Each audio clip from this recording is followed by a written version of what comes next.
नमस्कार दोस्तों। क्या हम पाकिस्तान से भी बदतर हालात में जा रहे हैं? क्या हमारे देश में नफरत, हिंसा और जांच एजेंसियों, सरकारी संस्थाओं, अदालतों का ऐसा दुरुपयोग होगा कि हम तालिबानी राष्ट्र बनते जा रहे हैं? क्या हमारे देश में आईएसआईएस जैसी सत्ता और शासन स्थापित करने की कोशिश हो रही है? क्या हमारे देश का लोकतंत्र खत्म करके चीनी व्यवस्था लागू करने की व्यवस्था हो रही है? क्या हमारे देश की जनता इतनी कायर, इतनी मक्कार हो गई है कि वह सच को सच नहीं कह सकती और झूठ को झूठ नहीं कह सकती? क्या हमारे देश के अफसरान और पूर्व अफसर भी अब सच बोलने से डरते हैं, दिखते नहीं है? न्याय, कानून व्यवस्था सबकी सत्ता खत्म करके चीन की तरह से चीनी अफसर, चीनी जो वहां की पार्टी है, कम्युनिस्ट पार्टी, उस पार्टी के ही सब कोई होते हैं। क्या यह व्यवस्था हो गई है? यदि यह हो गई है तो कोई बात नहीं, और नहीं हुई है तो जमीर तो जागना चाहिए। आज जमीर जागना चाहिए हमारे देश की अदालतों का। पाकिस्तान को ही देख लीजिए। मैं पाकिस्तान को एक अच्छा आदर्श देश नहीं मानता, क्योंकि उस देश में जो हुआ, उस देश में सभी चीजों का दुरुपयोग किया गया। वहां पर लंबे समय तक पहले तो संविधान नहीं बना। जब संविधान बना उसके बावजूद उसका पालन उस तरह से नहीं हुआ, अदालतों को गुलाम बनाया गया। लेकिन आज स्थिति जब देखते हैं तो बेहतरीन लगता है। सत्ता सरकार किसी की हो, इसकी परवाह किए बिना सुप्रीम कोर्ट फैसला सुनाता है, जो अपने आप में महत्वपूर्ण होता है। सुप्रीम कोर्ट फैसला सुनाता है और अपने देश के प्रधानमंत्री को देश बदर कर देता है। सालों साल वो दूर रहते हैं। यह स्थिति भी हमने देखी। यह स्थिति भी हम देख रहे हैं कि वहां पर कुछ कट्टरपंथियों ने मिलकर के एक मंदिर को तोड़ दिया था, और उन्होंने ये कहा था यहां पर मस्जिद होती थी। लेकिन वहां की सुप्रीम कोर्ट ने कहा नहीं, जो जैसे था वैसे ही रहेगा। ये तोड़फोड़ की राजनीति नहीं चलेगी और यह स्वीकार्य नहीं। वहां के सुप्रीम कोर्ट ने आदेश दिया और कहा वह मंदिर 2 हफ्ते के अंदर निर्माण कार्य पुनः शुरू कर देना होगा। और जिन मौलवियों और दूसरे मॉब के लोगों ने, पूरी भीड़ ने जिस तरीके से उसे तोड़ा था, उनसे उसके पैसे की भरपाई होगी और उनके पैसे से वो मंदिर पुनः बनेगा। सरकार उसमें मदद करेगी, लोकल अथॉरिटी उसमें मदद करेगी, और सब जिम्मेदार होंगे यदि टाइमली नहीं हुआ। अब सोचिए, हिंदुस्तान के अंदर नफरत में भरे लोग मस्जिद गिरा देते हैं और दूसरी चीजें गिरा देते हैं। सुप्रीम कोर्ट मानता है कि इसका कोई प्रमाण नहीं था कि वहां पर पहले कभी मंदिर था या नहीं था। सिर्फ यह लिखता है अपने जजमेंट में कि लोग विश्वास करते हैं कि वहां पर राम का कभी जन्म हुआ था। इसलिए अब चूंकि मस्जिद ढह गई है, इसलिए मस्जिद दूसरी जगह बन सकती है। लेकिन उस जगह को जो आइडेंटिफाई किया जा रहा है, विश्वास किया जा रहा है, उनकी भावनाओं को ध्यान में रखते हुए उस जगह राम मंदिर बनाने की अनुमति दी जाती है। आप सोचिए, हमारे देश में एक अन्याय को भी, एक अपराध को भी जस्टिफाई कर दिया जाता है तो यह स्थिति होती है। सुप्रीम कोर्ट कर देता है। वहीं दूसरी तरफ जब तमाम सारे देश के संवैधानिक और दूसरे हकों की बात होती है तो उन्हें जस्टिफाई कर दिया जाता है, जबकि वो हमारे संविधान के विपरीत होते हैं। चलिए, अदालत की मर्जी है, उसमें हम कुछ नहीं कर सकते। लाचार हैं हम, क्योंकि सरकार से सब कुछ है। सरकार चाहे जो करे, वो जांच एजेंसियों का दुरुपयोग करे या कुछ भी करे, उसको अख्तियार दे दिया गया है। निश्चित रूप से सवालिया निशान लगते हैं। क्या हमारे देश में सोचा जाएगा किस तरह से किया जाए? और तमाम मंदिरों को लेकर के इसी तरीके का खेल चल रहा है। जब ये सारी साजिशें चल रही हो, खेल चल रहे हो, उस स्थिति में एक सवाल और आता है कि जिस तरह से ईडी का दुरुपयोग हो रहा है, लंबे समय से हो रहा है, तमाम चीजें, तमाम तथ्य सामने आ रहे हैं, बहुत सारी चीजें, और उन सब से यह प्रमाणित होता है कि इसका पूरी तरीके से दुरुपयोग हो रहा है। जिस तरीके से ईडी का इस्तेमाल हुआ है, ईडी के केसेस में 96% विपक्षी दल के नेता टारगेट किए जाते हैं, और वो नेता जो जब विपक्ष में होते हैं तब उन पर कार्रवाई होती है, लेकिन वो जब भाजपा का चोला ओढ़ लेते हैं तो उन्हीं को पाक साफ करार दे दिया जाता है, उन्हें साफ सुथरा बता दिया जाता है, सारी जांच बंद हो जाती है, फाइलें बंद हो जाती है। इस तरह के हालात तो फिर क्यों नहीं ये हालात ही मजबूर कर रहे हैं कि कहीं ईडी को पीटा जा रहा है, कहीं उसके लोग रिश्वत लेते पकड़े जा रहे हैं, और न जाने क्या क्या हो रहा है। पश्चिम बंगाल में कल कुछ नेताओं को एक कथित भ्रष्टाचार के मामले में, भ्रष्टाचार की जांच करने के लिए भ्रष्टाचार की एजेंसीज, एंटी करप्शन की एजेंसी है, वो जांच करेंगी, लेकिन नहीं, अब तो ईडी हर एक में घुसेगी। मनी लॉन्ड्रिंग की जांच करने का अधिकार है आपको, भ्रष्टाचार की तो नहीं है। लेकिन पीएमएलए एक्ट में जिस तरीके से संशोधन करके और तमाम चीजें की गई हैं, उससे मनमानी की जाती है। तो साहब जब वो जाते हैं और वहां छापा मारने, तो जनता को गुस्सा आता है, जनता उस बात को लेकर के आक्रोशित होती है, और वो पीट देती है ईडी के लोगों को। कहिए वो सलामत है? यदि कहीं कोई ऐसी घटना हो जाती कि उनमें से कोई कैजुअलिटी हो जाती, तो उस स्थिति में आप क्या कहते? लेकिन जनता का आक्रोश है कि उसे लगता है कि ये सब झूठ हो रहा है, बकवास हो रहा है, और ये किया जा रहा है।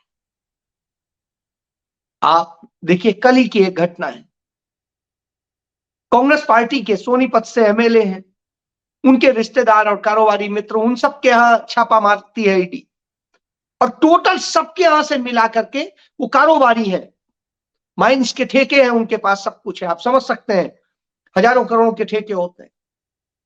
उन सब के यहां से मिलाकर के घर परिवार से सबसे 5 करोड़ रुपया की कुल राशि बरामद होती है। 1 दर्जन जगह छापे पड़ते हैं, और उसमें सिर्फ 5 करोड़, और उस 5 करोड़ के आधार पे कहा जाता है, अरे देखो कितना धन।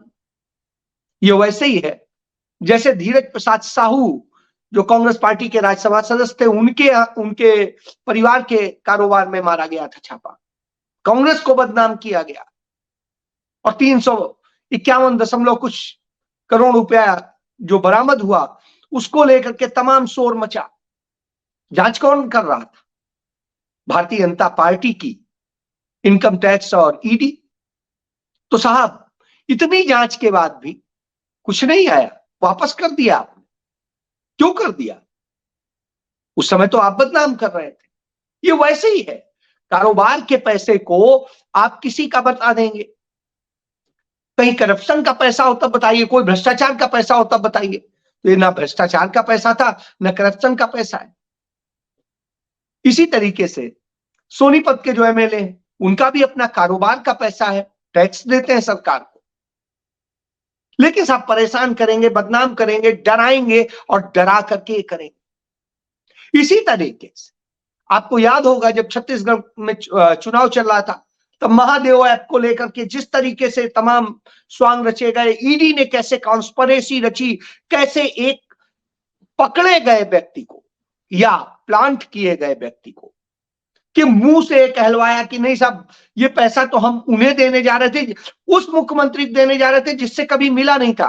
कोई मुख्यमंत्री छोड़िए, कोई गधा टाइप का भी होगा और कोई अननोन पर्सन आके कुछ पैसा दे रहा होगा तो वो लेगा नहीं, यदि वो किसी भी समझदार जगह पे है पद पर, क्योंकि वो जानता है ये सब फंसाने की साजिश होती है। और यहां तो आप अननोन व्यक्ति को भेज रहे हो। तो और जिसके यहां लेन देन का 1000 करोड़ की पूरी बात हो रही थी, वो नरेंद्र सिंह तोमर के यहां कोई कार्रवाई नहीं होती। तो आप वहां पर जाते हैं, अब उसमें सप्लीमेंट्री चार्जशीट दाखिल की जाती है और उन एक्यूज, जो एक्यूज का बयान, कानून कहता है एक्यूज का बयान मायने नहीं रखता है, जो पुलिस अभिरक्षा में दिया गया, ईडी की अभिरक्षा में दिया गया, तो उसके बयान को आधार बना करके आप चार्जशीट कर देते हैं सप्लीमेंट्री, अलग से चार्जशीट, और नाम डाल देते हैं भूपेश बघेल का। डाल दीजिए, प्रूव करिएगा, लेकिन आप बदनाम करने की साजिश करते हैं जिससे लोकसभा चुनाव में फिर उसका फायदा लिया जा सके। इसी तरीके से दक्षिण में कांग्रेस की कमान संभालने वाले डीके शिव कुमार को आप शिकार बनाते हैं, उनके खिलाफ सीबीआई और दूसरा और केसेस बना करके, और किस तरीके से पूरी जांच के नाम पे जो ड्रामे करते हैं। तो क्यों?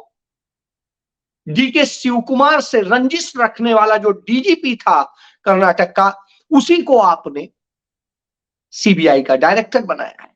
वो वहां पहुंच करके वही काम कर रहा है जो करना था, आपके एजेंडे को साध रहा है। तो आपने वो करना था, आपने किया, तो उस तरह से है। और यह स्थिति सिर्फ भारतीय जनता पार्टी में नहीं, यह स्थिति आम आदमी पार्टी में भी। आम आदमी पार्टी का एक उदाहरण लीजिए कि सुखपाल खैरा जब आम आदमी पार्टी में थे, उस समय उनके खिलाफ तत्कालीन अकाली भाजपा सरकार ने एक एफआईआर दर्ज की एनडीपीएस के तहत। उसमें जांच हुई और जांच के दौरान तमाम चीजें आई, आम आदमी पार्टी ने प्रदर्शन किया और कहा यह फर्जी एफआईआर दर्ज हुई है। बहरहाल जांच हुई, जांच आज के बाद में पाया गया कि हाँ ठीक है, इसमें कुछ ऐसा है नहीं, तो कोई गिरफ्तारी नहीं। कांग्रेस की सरकार आ गई, फिर भी उन्हें परेशान नहीं किया गया। फिर भारतीय जनता पार्टी यानी नरेंद्र मोदी की ईडी ने उसी को आधार बना करके उनके यहां छापा मारा, उन्हें गिरफ्तार किया और सारी चीजें करी। इसके बाद में वो कोर्ट गए और कोर्ट से जमानत हुई। जमानत के बाद में उन्होंने इसकी जो समनिंग थी उसमें जाकर के कोर्ट में किया, सुप्रीम कोर्ट ने वो रद्द कर दिया। और जब समनिंग रद्द कर दी तो आम आदमी पार्टी की सरकार आई, वो आम आदमी पार्टी छोड़ करके कांग्रेस में आ गए। तो वही आम आदमी पार्टी जो उन्हें निर्दोष बताती घूमती थी, यही भगवंत मान जो निर्दोष बताते घूमते थे अरविंद केजरीवाल, उन्होंने उनके खिलाफ फर्दर इन्वेस्टिगेशन करा करके उन्हें गिरफ्तार कर लिया, सोते से गिरफ्तार कर लिया सुबह 6 बजे 5 बजे। तो आप समझिए, फिर जब उन्होंने इसको लेके कोर्ट गए और कोर्ट में सारी बात हुई और कोर्ट ने उनको जमानत दी, तो रातों रात को 2 बजे केस रजिस्टर कर लिया। सेम केस में 5 एफआईआर दर्ज हो,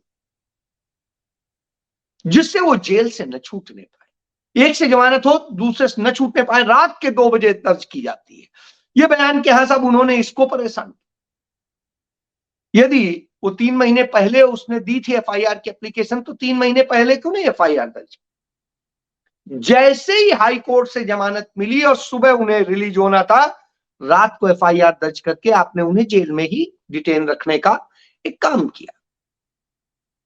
तो इस तरह की साजिशें जब होती हैं तो समझ में आता है ये आम आदमी पार्टी का खेल है जो पंजाब में चल रहा है। और ये एक नेता के साथ नहीं हुआ है, ये सारे कांग्रेस के नेताओं के साथ में हुआ है।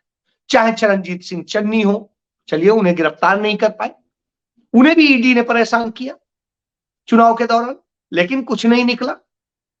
इसके बाद में इसी तरीके से जो है राजा बनिंग है, जो प्रदेश अध्यक्ष हैं, उनको परेशान करने की कोशिश की गई। इसी तरीके से भरत भूषण आशु है, मिनिस्टर थे, उनको परेशान किया गया, उन्हें जेल में डाला गया, उनको किया गया, वो जमानत पे आए। इसी तरीके से वन मंत्री थे साधु सिंह धनसोत, उनको जबरन परेशान किया गया, जबकि उनका कहीं कोई रोल नहीं था। जो आरोप लगाया गया कि हाँ उन्होंने 500-500 रुपए के पेड़ बेच दिए। अरे साहब, 500-500 रुपया का मंत्री पेड़ बेचेगा और मंत्री बेच पाएगा? उसके पहले कितने वो होते हैं, ये माली स्तर का काम, आप उस पर आरोप लगा रहे हो। बहरहाल चलिए, ये भी है। इसके बाद में इसी तरीके से और तमाम सारे लोग जो स्वास्थ्य मंत्री थे, उन पर आपने आरोप लगा दिया, उन पे एफआईआर दर्ज कर दी। इसी तरीके से किसी पे विजिलेंस का केस, किसी पे किसी चीज का केस। तो इस तरह से करके विजिलेंस ने यहां पर भी वही काम किया जो केंद्र में ईडी करती है। तो ये पंजाब में खेल चल रहा है। फिर कहते हैं लोकतंत्र। तो साहब कौन सा लोकतंत्र? धार्मिक संस्थाओं और सबको बचाने और उनको करने की कोई स्थिति नहीं है। लोगों को डराइए, धमकाइए, वो करिए, और जो हो रहा है उस पर कोई चर्चा नहीं। पंजाब में रोज बरोज हत्याएं हो रही हैं, रोज बरोज बिल्कुल यहां पर नशे का भयंकर कारोबार, भयंकर घर घर नशा है। आज जो उड़ता पंजाब का नारा देते थे और ये करके 2017 का चुनाव लड़ी थी आम आदमी पार्टी, वही जो उड़ता पंजाब वाले आरोपी उस समय बता रही थी, उन सबसे तो माफी मांग ली और उन्हें वाइज्जत काम करने की छूट। तो ये स्थिति है पंजाब में, नशे में झोंक दिया गया है। और दूसरी तरफ धर्म के नाम पर यहां पर भी नफरत फैलाने का काम चल रहा है, हिंदू और सिख के नाम पर। और वो लगातार चल रहा है, खालिस्तान और ये और वो। और इस खेल में यहां से लेके विदेशी तंत्र तक लगा हुआ। ये आम आदमी पार्टी का और भाजपा का मिला जुला खेल चल रहा है। इसके बाद में सेंट्रल का हम खेल देख ही रहे हैं। तो जिस तरीके से नफरत का खेल है, सब कुछ हो रहा है, तो ऐसी स्थिति में तो दंगे फसाद और सारी चीजें होना स्वाभाविक सी बात। तमाम जांच वाले मारे जाएंगे और ये घटनाएं होंगी, क्योंकि इंसाफ नहीं मिलेगा तो कब तक कोई होगा। जैसे ही छत्तीसगढ़ में सरकार बदली, बदलते ही आदिवासियों के जमीन जंगल पे कब्जा करने की पूरी कोशिश शुरू हो गई। हंसदेव जंगल पूरा काटा जाने लगा, 50,000 से अधिक पेड़ काटे जा चुके हैं, 3 लाख पेड़ काटने का टारगेट लेकर के चले हैं। लोग सड़कों पर हैं, लड़ रहे हैं, इस सर्दी में सब कुछ हो रहा है। यह स्थिति है उत्तर प्रदेश में परेशान करने का जो क्रम चलता है। आईआईटी में बेटियों के साथ में रेप होता है और जाने क्या क्या घटनाएं होती हैं। उस घटना का जब विरोध करते हैं कांग्रेस पार्टी के प्रदेश अध्यक्ष अजय राय, तो उस स्थिति में उन्हीं के खिलाफ एफआईआर दर्ज कर दी जाती। बहरहाल बाद में जब पकड़ में आते हैं तो वही बात सही निकलती, तब माफी नहीं मांगे और इसी तरह कांग्रेस के तमाम नेताओं को बदनाम करते हैं। अजय राय के नेतृत्व में जोड़ने की कोशिश हो रही है और किस तरीके से यूपी को नए सिरे से एक संवारने की कोशिश हो रही है, उसके लिए उन्होंने यूपी जोड़ो यात्रा शुरू की और वो यूपी जोड़ो यात्रा लखनऊ आ गई। लखनऊ में जितने भव्य तरीके से उसका स्वागत हुआ, लोगों ने उसको सत्कार दिया, वो अपने आप में सरकार को डराने वाला। तो सरकार उस स्थिति में घबराई हुई, तो उनको कैसे फंसाया जाए, क्या किया जाए, इसका खेल चल रहा है। उधर राहुल गांधी की भारत जोड़ो न्याय यात्रा शुरू होने वाली है 14 तारीख को, उसकी तैयारी चल रही। तो उसकी तैयारी में कोई कैसे वो करे, किस तरीके से जो कैंपेन और दूसरी कोऑर्डिनेशन कमेटीज बनाई गई, उनके लोगों को फंसाया जाए, उनको खत्म किया जाए और उसके लिए काम करने, वो पूरा क्रम चल पड़ा है। तो इस तरह के खेल चल रहे हैं। ऐसे में न्याय और इंसाफ की बात हो रही हो तो आप देखिए किस पर उम्मीद करेंगे। हम चुनाव आयोग से करेंगे, चुनाव आयोग मिलने को विपक्ष के नेताओं से तैयार नहीं होता है। लोग कहते हैं विपक्ष कुछ कर नहीं रहा है। विपक्ष जब करता है तो कोई सुनने वाला नहीं, कोई संस्थाएं पहले सुनती थी वो नहीं, और अदालतों की स्थिति तो बद से बदतर है। सरकार पहले ही जिस तरीके से तानाशाह हो चुकी है, ऐसी स्थिति में एकमात्र रास्ता बचता है जनता के बीच जाना और जनता को खड़ा करना, क्योंकि लड़ाई जनता ही लड़ती है। आप यदि 1977 का चुनाव देखें तो कोई लोग नहीं लड़ रहे थे, जनता लड़ रही। तो जनता को ही विपक्ष के साथ आना होगा, तभी कुछ होगा, नहीं तो ये फांसीवादी सरकार आपका सब कुछ छीनने और खत्म करने में लग गई है। नफरत में आपको खत्म कर देना चाहती है, आपको गरीब भुखमरा बनाने रखना चाहती है। तो फैसला आपको करना है कि आपको क्या करना है, अपने बच्चों का भविष्य सुधारना है, सारी चीजें करनी है, या यूं ही नफरत में फंसे रह के सरकार के इस नैरेटिव में फंसे रहना। जय